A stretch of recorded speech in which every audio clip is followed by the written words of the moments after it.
When I was 25, I would hear people in supervision, in management say, look directly in people's eyes, tell them directly what it is you want to say.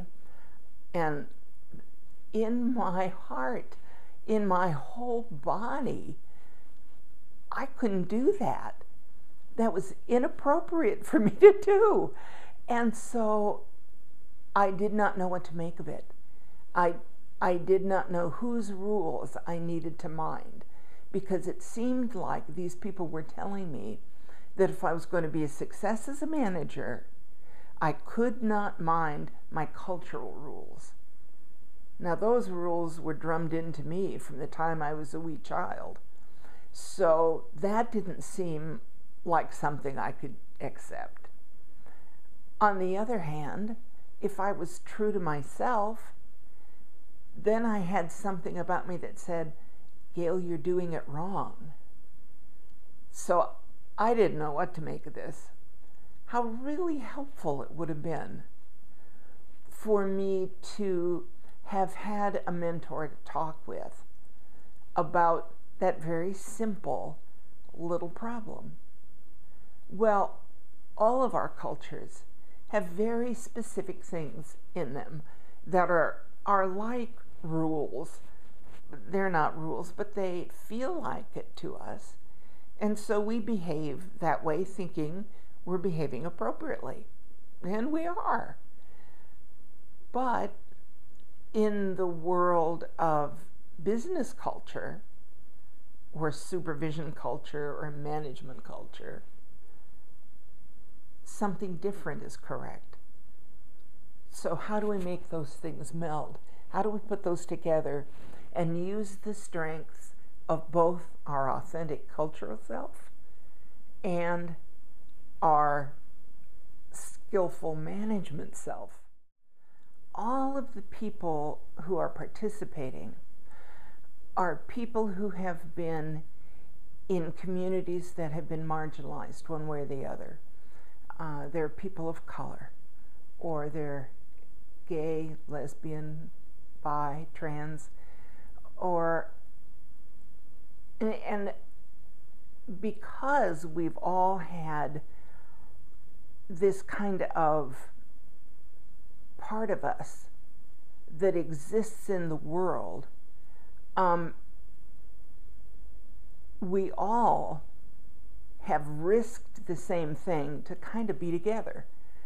And when we come to that room where we hold the academy, it's like it's sacred space. The growth that has happened in people is nothing short of astounding. And the voices that people find, to watch someone who doesn't even know they have a voice begin to lead, that's what this was supposed to look like, and it's happening.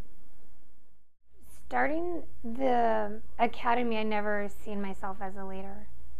I've thought of being a mentor and helped coworkers and things like that, or ran my support group, and but I never seen myself as a leader. I've always seen myself as an advocate. This training has helped me to see leadership in a different way. Before I used to react, and like we tend to say, they push my buttons, I kind of have to stop and think, okay, why are these people feeling this way about me when I act a certain way, And it's like, I put myself in their shoes, and then I realized, I see how they see it, Like I said, it's about connecting with that person. Well, we don't have this crazy advocate anymore that's just reacting to everything. Now it's more, we can talk to this person and we can tell them this information. And before it was like more, you're protecting your clients. When you're calm and you take things as they come, and you're more prepared to handle situations. you know, like say a law enforcement agency. It's easy to go in there and say, well, why didn't you do this? Well, why didn't you do that? But you have to sit back and say, okay, now, can you explain to me, was there a reason, or, you know, this is what I understood what happened, you know, what do you think about this? And then they're different, their attitudes are different, and you get help.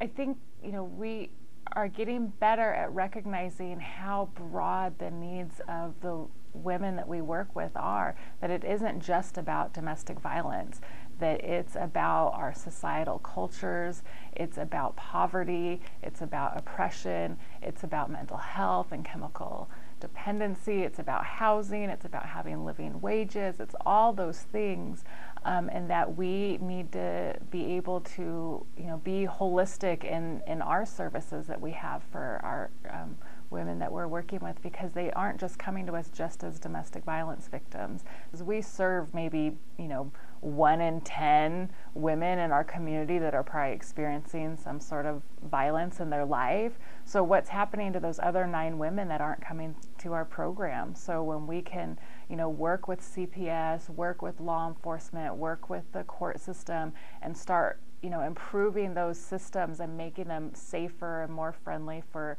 victims and their families, we can change things for everyone.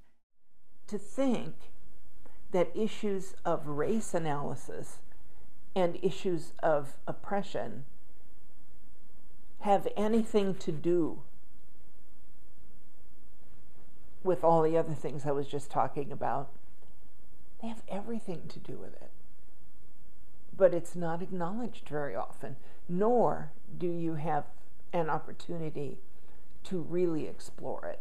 So I think that's what's unique about the Academy, is that not only people are invited to explore it, but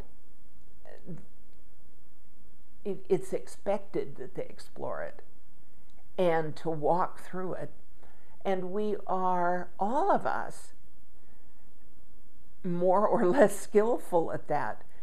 There are moments I'm very unskilled at that. But in a room that I know is a safe space, I'll risk that, and then I'll learn and grow. Some of the kinds of things that I've seen are people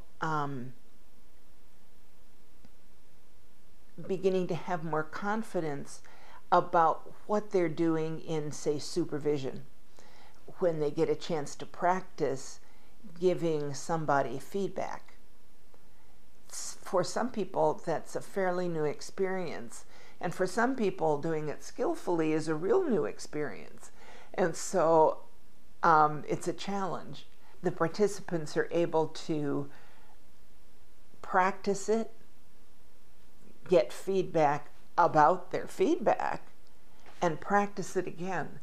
And this is all to say that it isn't just head knowledge, just a list of things people are getting, but they're getting time to practice, and then partners in the room are able to say what they heard, what they wondered about, what they wanted to hear, and they're able to practice again.